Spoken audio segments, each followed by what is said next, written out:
Hi friends, welcome back to my channel. നമ്മളിന്ന് കാണുന്നത് the blessed girl ഡ്രാമയുടെ 26 എപ്പിസോഡാണ്. Friends, ഇനി തൊട്ട് നമ്മുടെ ചാനലിൽ ഒന്നിടെ വിട്ടായിരിക്കും വീഡിയോസ് വരിക. എല്ലാവരും കാത്തിരിക്കുക. നമ്മുടെ ചാനൽ സബ്സ്ക്രൈബ് ചെയ്യാതെ കാണുന്ന കൂട്ടുകാരൊക്കെ സബ്സ്ക്രൈബ് ചെയ്യാൻ മറക്കല്ലേ. എപ്പിസോഡിൻ്റെ തുടക്കത്തിൽ തന്നെ കാണുന്നത് പിണങ്ങിപ്പോയ പപ്പേനെ ഇൻഷയുടെ അനിയത്തി തടഞ്ഞു നിർത്തുന്നുണ്ട്. എന്നിട്ട് പറയും, അവയാളെ കൊല്ലാനുള്ള അവകാശം നിങ്ങൾക്കില്ല. ചേട്ടൻ പറഞ്ഞ തീരുമാനത്തോട് നിങ്ങൾ യോജിക്കുന്നില്ല എന്ന് എനിക്കറിയാമെന്ന്. അപ്പോൾ പപ്പയും പറയുന്നുണ്ട്, എനിക്ക് നിന്നോട് ദേഷ്യമൊന്നുമില്ല, നിങ്ങളെന്ന് ശരിയാണ് പറഞ്ഞത്. ഞാൻ എന്തായാലും എൻ്റെ മോളെ അന്വേഷിച്ച് പോട്ടെ, നീ നിൻ്റെ ചേട്ടനെ കാവലിൽ ഉണ്ടാവണമെന്ന് എന്ന് പറഞ്ഞ് അവനാണെങ്കിൽ നമ്മുടെ മെങ്ങിൻ്റെ അടുത്ത് നമ്മുടെ ഹീറോയിനെ നോക്കി വന്നിട്ടുണ്ടായിരിക്കും. അപ്പോൾ ഹീറോയിൻ മാത്രം കിടക്കുന്ന കണ്ട് ഹീറോ എവിടെയെന്ന് ചോദിക്കുമ്പം നമ്മുടെ മെങ്ങ് പറയുന്നുണ്ട്, ഹീറോയെ അന്വേഷിച്ചിട്ട് അവരുടെ നാട്ടിൽ നിന്ന് പൂജാരിയും സുവും എത്തിയിട്ടുണ്ട്. പൂജാരിയുടെ കൂടെ ചേർന്നിരിക്കുന്നത് ഈ ഒരു നാടിനെ മൊത്തം നശിപ്പിച്ച് ഹീറോയെ കൂട്ടിക്കൊണ്ടുപോകാനാണ്. അതിനാൽ തന്നെ ഹീറോ ആണെങ്കിൽ ഇവിടുത്തെ വില്ലനുമായിട്ട് കൂട്ടുചേർന്ന് അവരെ എതിർക്കാൻ വേണ്ടിയിട്ടാണ് പോകുന്നത്. ഇത് കേൾക്കുന്ന പപ്പയ്ക്കാണെങ്കിൽ അങ്ങ് ഭയങ്കര ഷോക്കാവുന്നു. ആ വില്ലനെയും മഹാകാളൻ അവൻ്റെ കൂടെ കൂട്ടുകൂടുന്നു. അപ്പോൾ മെങ്ങും പറയുന്നുണ്ട്, ഇതല്ലാണ്ട് വേറെ ഓപ്ഷൻ നമ്മുടെ മുന്നിലില്ല. ഹീറോയ്ക്ക് ഒറ്റയ്ക്ക് നിന്ന് എല്ലാം നേരിടാൻ പറ്റില്ല, അതുകൊണ്ടാണ് വില്ലനെ കൂട്ടുകൂടുന്നതെന്ന്. എങ്കിലും പപ്പയ്ക്ക് ഇതൊന്നും തീരെ ഇഷ്ടപ്പെടുന്നില്ല.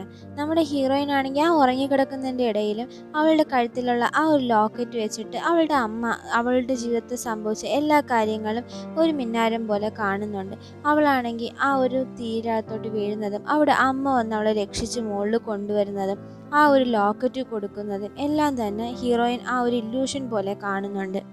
വില്ലനിപ്പം നല്ലവനായതുകൊണ്ട് തന്നെ അവനെ കൊല്ലേണ്ട ആവശ്യമില്ല എന്ന് കരുതി നമ്മുടെ വൂ ആണെങ്കിൽ പപ്പയ്ക്ക് വേണ്ടി ഒരു ലവ് ലെറ്റർ എഴുതുന്നുണ്ട്. പക്ഷെ അവൾക്കറിയാമല്ലോ പപ്പയും അനിയത്തിയും തമ്മിലുള്ള ഒരു ഇഷ്ടത്തെക്കുറിച്ച്, അതുകൊണ്ട് തന്നെ അവൾ അതിനെ കൊടുക്കാതെ കത്തിച്ച് കളയാണ് ചെയ്യുന്നത്. എന്നിട്ട് ഇപ്പം അവരുടെ ജീവിതത്തിൽ തടസ്സമായിട്ടുള്ളത് ക്യാപ്റ്റനാണ്. അതുകൊണ്ട് തന്നെ ക്യാപ്റ്റനെ കൊല്ലാൻ വേണ്ടി കത്തിയെ എടുത്തുകൊണ്ട് അവൾ അവിടെ നിന്ന് പുറപ്പെടുന്നുണ്ട്. അങ്ങനെ അടുത്ത ദിവസം ക്യാപ്റ്റന് കാവൽ നിൽക്കുന്ന ഇൻഷയ്ക്കാണെങ്കിൽ പ്രാവിൻ്റെ ഒരു മെസ്സേജ് വരുന്നുണ്ട്. അത് തുറന്ന് നോക്കുമ്പോൾ അതിൽ കാണുന്നത് നമ്മുടെ സൂവും പൂജാരിയും കൂടെ ഹീറോയെ പിടിക്കാൻ ഇങ്ങോട്ട് വരുന്നതാണെന്ന്.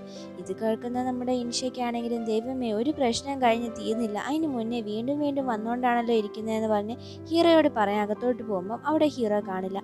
അപ്പം നമ്മുടെ ക്യാപ്റ്റനും പറയുന്നുണ്ട്, എന്താ ഹീറോ അന്വേഷിച്ച് മെങ്ങിൻ്റെ അടുത്തോട്ടാണ് പോകുന്നത്, അവിടെ അയാളില്ലാന്ന്. ഹീറോ അവിടെ ഇല്ലാന്ന് നിനക്കെങ്ങനെ അറിയാമെന്ന് ചോദിക്കുമ്പോൾ ക്യാപ്റ്റൻ പറയുന്നുണ്ട്, ഞാൻ കുറേ പ്ലാനുകൾ ഇട്ട് വെച്ചിട്ടുണ്ട്, അതുപോലെയാണ് നടക്കുന്നതെന്ന്.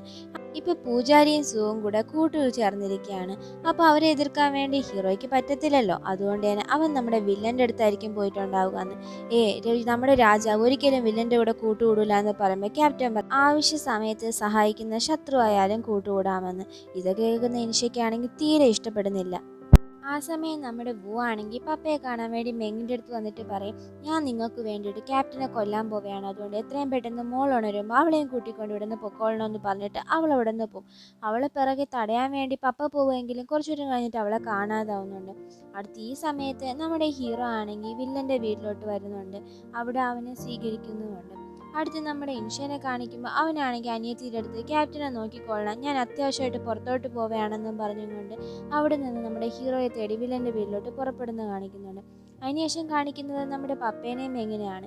ആ സമയം നമ്മുടെ ഹീറോയിൻ്റെ പോക്കറ്റിൽ കിടക്കുന്ന എന്തോ ഒന്ന് തിളങ്ങുന്നുണ്ട്. ഹീറോയിനാണെങ്കിൽ ദൈവത്തിൻ്റെ രൂപത്തിൽ എണീറ്റ് നിൽക്കും. പക്ഷെ അത് മനസ്സിലാവാതെ പപ്പ, മോളെ നീ എണീറ്റോ, സുഖമാണോ, എന്ത് പറ്റിയെന്നൊക്കെ ചോദിക്കുമ്പോൾ മെങ്ങ് അയാളെ തടയുന്നുണ്ട്. അവർക്ക് രണ്ടുപേർക്കും മനസ്സിലാവും നമ്മുടെ ഹീറോയിൻ ഇപ്പോൾ മോളായിട്ടല്ല ദേവതയായിട്ടാണ് ഉണർന്നിരിക്കുന്നതെന്ന്. ആ സമയം മെങ് പറയുന്നുണ്ട്, അടുത്തോട്ട് പോകണ്ട, അവൾ ആരോ കൺട്രോൾ ചെയ്ത് വെച്ചിരിക്കുകയാണെന്ന്. അപ്പോൾ പപ്പയും പറയും, ദൈവത്തിൻ്റെ ശക്തി കൊണ്ട് അവൾ കൺട്രോൾ ആയതാണെങ്കിലോ എന്ന്. അപ്പോൾ മെങ് പറയും, ഇല്ല, അവൾ ആരോ കൺട്രോൾ ചെയ്തിരിക്കുകയാണ്, എനിക്ക് സംശയം നമ്മുടെ ക്യാപ്റ്റനെയാണെന്ന്. അപ്പോൾ ക്യാപ്റ്റനോ, അതെങ്ങനെ പറ്റുമെന്ന് ചോദിക്കുമ്പോൾ അവന് ഞങ്ങളെപ്പോലെ പെബിലിയൻ ഗ്രൂപ്പിലുള്ള ഒരാളാണെന്ന്. നീ ഇത് എന്തൊക്കെയായി പറയുന്നതെന്ന് പപ്പ ഭയങ്കര ഷോക്കാവും. എനിക്കിപ്പോൾ അതിനെപ്പറ്റി എക്സ്പ്ലെയിൻ ചെയ്യാനൊന്നും സമയമില്ല, നമുക്ക് എത്രയും പെട്ടെന്ന് ഇവളെ രക്ഷിക്കണം. എന്നിട്ട് മെങ് പറയും, എത്രയും പെട്ടെന്ന് അവളെ നീ ഡയറക്ഷൻ മാറ്റി, ഞാൻ അവളുടെ നെറ്റിയിൽ കൈവച്ച് വീണ്ടും അവളെ പഴയതുപോലെ ആക്കാമെന്ന്. അവൻ എന്നിട്ട് ബാക്കിൽ കൂടെ പോയി തൊടാൻ പോകുമ്പോഴേക്കും പെട്ടെന്ന് ഹീറോയിൻ അവനെ പെട്ടെന്ന് തിരിഞ്ഞു നോക്കും. അത് കണ്ട് അവനും ഷോക്കാവുന്നുണ്ട്. പപ്പയാണെങ്കിലും ഒളിക്കുന്നുണ്ട്. ആ സമയമാണ് മെങ് ഒരു കാര്യം ശ്രദ്ധിച്ചത്. ഹീറോയിൻ്റെ ആ ഒരു പോക്കറ്റിൽ എന്തോ തിളങ്ങുന്നുണ്ട്. അതായിരിക്കും ആ ഒരു മെമ്മറി സ്റ്റോൺ. അതുകൊണ്ട് തന്നെ നമുക്ക് എന്തായാലും 2 ഡയറക്ഷനിൽ കൂടെ പോയി അതെടുക്കണമെന്ന് പറഞ്ഞ് രണ്ടുപേരും ശ്രമിക്കുമെങ്കിലും ഇപ്പോൾ അവൾ ദേവതയായിട്ടിരിക്കുന്നതുകൊണ്ട് തന്നെ അവളുടെ പവർ ഉപയോഗിച്ച് ആ ഒരു ബിൽഡിംഗ് മൊത്തം അവൾ കത്തിക്കാൻ തുടങ്ങും. അവർക്കാണെങ്കിൽ ഇപ്പം തന്നെ എല്ലാം നശിക്കും, ഒന്നും ചെയ്യാൻ പറ്റില്ലല്ലോ എന്നുള്ള രീതിയിൽ എന്നാലും അവർ ശ്രമിച്ചുകൊണ്ട് തന്നെ ഇരിക്കും. അപ്പോൾ അവിടേക്ക് നമ്മുടെ ലിഷയും എത്തുന്നുണ്ട്. അങ്ങനെ 3 പേരും കൂടെ ഒരു പ്ലാൻ ഇടുന്നുണ്ട്. എന്നിട്ട് കാണുമ്പോൾ നമ്മുടെ ഹീറോയിൻ്റെ അടുത്ത് പപ്പയും വന്നിട്ട്, മോളെ നീ എന്തായി കാണിക്കുന്നത്, ഞാൻ നിൻ്റെ പപ്പയാണ്, നിനക്ക് ഓർമ്മയില്ലേ എന്നെല്ലാം പറഞ്ഞ് അവളോട് സംസാരിക്കും. ഹീറോയിൻ ആണെങ്കിലും അതിന് മറുപടി പറയുന്നുള്ള രീതിക്ക് അടുത്ത് വരുമെങ്കിലും പെട്ടെന്ന് അവൾ അവളുടെ ശക്തി ഉപയോഗിച്ച് പപ്പേനെ ഇടിക്കുന്നതാണ് കാണുന്നത്. ആ സമയം തന്നെ പപ്പയാണെങ്കിൽ അന്തരീക്ഷത്തിലേക്ക് മാഞ്ഞു പോകുന്നുണ്ട്. അപ്പോഴാണ് നമുക്ക് മനസ്സിലാവുന്നത് ഇത് നമ്മുടെ ലിഷ ഉണ്ടാക്കിയ ഒരു ഇല്യൂഷൻ മാത്രമാണെന്നുള്ളത്. ഈ ഒരു ഗ്യാപ്പിൽ മെങ് അവളുടെ നെറ്റിയിൽ കൈവയ്ക്കാന്ന് പോകുമ്പോഴേക്കും നമ്മുടെ ഹീറോയിൻ അവളുടെ പവർ ഉപയോഗിച്ച് നമ്മുടെ മെങ്ങിൻ്റെ നെഞ്ചിൽ ഒരു ഹോൾ ഇടുകയാണ്. അവനാണെങ്കിൽ ശരീരത്തിന് താങ്ങാൻ പറ്റാത്ത മുറിവ് കാരണം അവിടെ അങ്ങ് വീഴുന്നുണ്ട്. അവിടെ കിടന്ന് മരിക്കുന്നുമുണ്ട്. നമ്മുടെ ലിഷയാണെങ്കിൽ ഇത് കണ്ട് ഓടി വന്ന് കരയുന്നുണ്ട്. കാരണം ലിഷയ്ക്ക് അവളുടെ അമ്മയും പപ്പയും എല്ലാം തന്നെ ഈ മെങ്ങായിരുന്നു. എന്നിട്ട് ഈ ഒരു സംഭവത്തിൻ്റെ ഇടയ്ക്ക് നമ്മുടെ പപ്പയാണെങ്കിൽ അവളുടെ അരയിൽ നിന്ന് ആ ഒരു പോക്കറ്റ് എടുക്കുന്നുണ്ട്.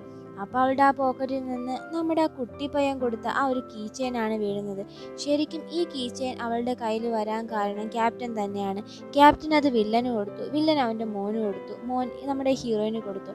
നമ്മുടെ മെങ്ങ് മരിച്ചു കിടക്കുന്നത് കണ്ട് ലിഷയാണെങ്കിൽ സഹിക്കാൻ പറ്റാതെ കരയുന്നുണ്ട്.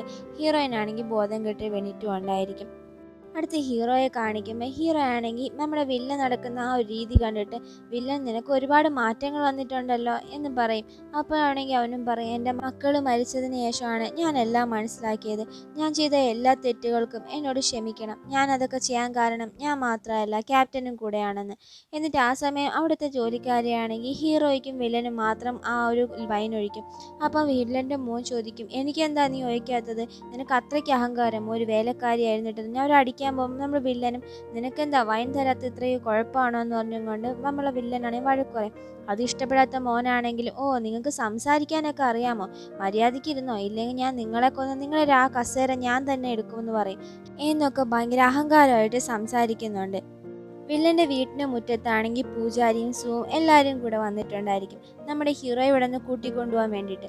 എന്നാൽ വില്ലൻ്റെ പടയാളികളാണെങ്കിൽ അവരെ തടയുന്നുണ്ട്. നിങ്ങൾ മര്യാദയ്ക്ക് തിരിച്ചു പോകുക എന്നല്ല പറയുമ്പോൾ അവർ കേൾക്കത്തില്ല. അങ്ങനെ അവസാനം ഭയങ്കര ഫൈറ്റ് തന്നെ നമ്മുടെ പൂജാരിയുടെ ഗ്രൂപ്പും വില്ലൻ്റെ ഗ്രൂപ്പും എല്ലാവരുമായിട്ട് നടത്തുന്നുണ്ട്. ഇവിടെ വീടിനകത്താണെങ്കിൽ മോനാണെങ്കിൽ നമ്മുടെ യുവാൻ രാജാവിൻ്റെ അടുത്ത് ചോദിക്കും, നിങ്ങൾ ആരുടെ കൂടെ നിൽക്കും രാജാവേ, എൻ്റെ കൂടെയല്ലേ നിൽക്കും, അതോ നിൻ്റെ പപ്പയുടെ കൂടെയോന്ന്. അപ്പം നമ്മുടെ രാജാവും പറയും, എൻ്റെ ആ ഒരു സ്ഥാനം നിൻ്റെ കൂടെ ഒരിക്കലും ഉണ്ടാവില്ല, നിൻ്റെ പപ്പയുടെ കൂടെ ആയിരിക്കുമെന്ന്. ഇത് കേൾക്കേണ്ട താമസം നമ്മുടെ വില്ലൻ്റെ വേലക്കാരി കൈ നീട്ടിയതും അവൻ്റെ ദേഹത്തു നിന്നുള്ള ചോരയെല്ലാം തനിത്തനിയായിട്ട് വരുന്നുണ്ട്.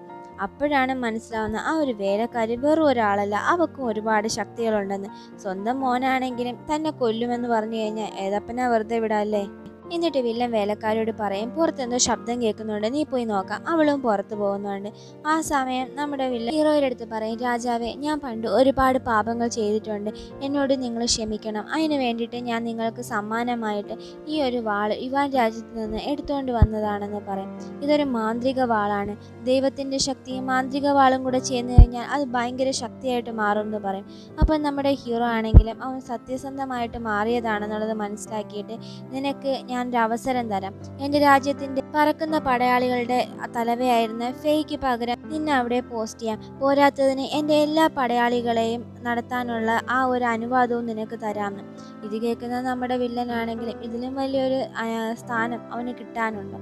അവനാണെങ്കിൽ കാലിൽ വീണ് നന്ദി പറയുന്നുണ്ട്. ആ സമയം നമ്മുടെ അവൻ്റെ ആ ഒരു രാജമുദ്ര വില്ലൻ്റെ നെറ്റിയിൽ പതിപ്പിക്കുന്നുണ്ട്. എന്നിട്ട് വില്ലൻ പുറത്തു വരുമ്പോൾ കാണുന്നത് ആ വേലക്കാരിയാണ് അവിടെ ഉണ്ടായിരുന്ന എല്ലാവരുടെയും ചോര തന്നെ എടുത്ത് കുടിച്ചിട്ടുണ്ടായിരിക്കും. ആ സമയം നമ്മുടെ പൂജാരി പറയും, നീ ആ രാജാവിനെ പുറത്തു വിട്, നീ എന്ത് തെറ്റായി ചെയ്യുന്ന നിനക്ക് അറിയാമോന്ന്. അപ്പോൾ നമ്മുടെ വില്ലനും അവൻ്റെ നെറ്റിലെ രാജമുദ്ര കാണിച്ചു കൊടുക്കുന്നുണ്ട്. ഫെയുടെ പദവിയാണ് അവന് കിട്ടിയിരിക്കുന്നതെന്ന് കാണുമ്പോൾ നമ്മുടെ പൂജാരിയും സൂവും എല്ലാ പടയാളികളും അവനെ മുട്ടുമണങ്ങി നമിക്കുന്നുണ്ട്. അവിടെ നിൽക്കുന്ന ഇൻഷ വില്ലനെ വണങ്ങുമെന്ന് നോക്കിക്കഴിഞ്ഞ് അവൻ അവൻ്റെ കയ്യിലിരിക്കുന്ന കുന്തം കൊണ്ട് വില്ലൻ്റെ കഴുത്തിലിട്ട് ഒരു കുത്താണ് കൊടുക്കുന്നത്. എല്ലാവരും ഒരു മിനിറ്റ് ഷോക്ക് ആവുന്നുണ്ട്. വില്ലനാണെങ്കിൽ അവിടെ തറയിൽ വീഴുന്നുണ്ട്. പൂജാരിക്കൊന്നും ഒന്നും മനസ്സിലാവത്തില്ല, ഇവൻ ആരടാ ഇവനെ കൊല്ലാനായിട്ടെന്ന്. അപ്പോഴാണ് ഇൻഷ അവൻ്റെ കയ്യിലുള്ള രാജമുദ്ര കാണിച്ചിട്ട്, വില്ലൻ കാരണമാണ് നമ്മുടെ നാട്ടിൽ ഒരുപാട് പ്രശ്നം ഉണ്ടായത്, ഫെയ്യെ കൊന്നത് ഇവനാണ്, രാജാവിനെ കൊല്ലാൻ നോക്കിയത് ഇവനാണ്, അതുകൊണ്ട് തന്നെ രാജാവ് തന്ന എനിക്ക് ആ ഒരു സ്ഥാനത്തിൻ്റെ പുറത്ത് ഞാൻ അയാളെ കൊന്നിരിക്കുന്നു എന്ന് പറഞ്ഞ് ഭയങ്കര ധൈര്യമായിട്ട് നിൽക്കുന്നത് കാണിച്ചാണ് ഈ ഒരു എപ്പിസോഡ് അവസാനിക്കുന്നത്. ഇനി എന്തൊക്കെ നടക്കും എന്നുള്ളത് വരുന്ന എപ്പിസോഡിൽ കാണാം. വീഡിയോ ഇഷ്ടമായെങ്കിൽ ലൈക്ക് ചെയ്യുക, ഒരു സ്മൈലി എങ്കിലും കമൻറ്റ് ചെയ്യുക, നിങ്ങളുടെ കൂട്ടുകാർക്കൊക്കെ ഷെയർ ചെയ്ത് കൊടുക്കുക, സബ്സ്ക്രൈബ് ചെയ്ത് സപ്പോർട്ട് ചെയ്യുക. ബായ്.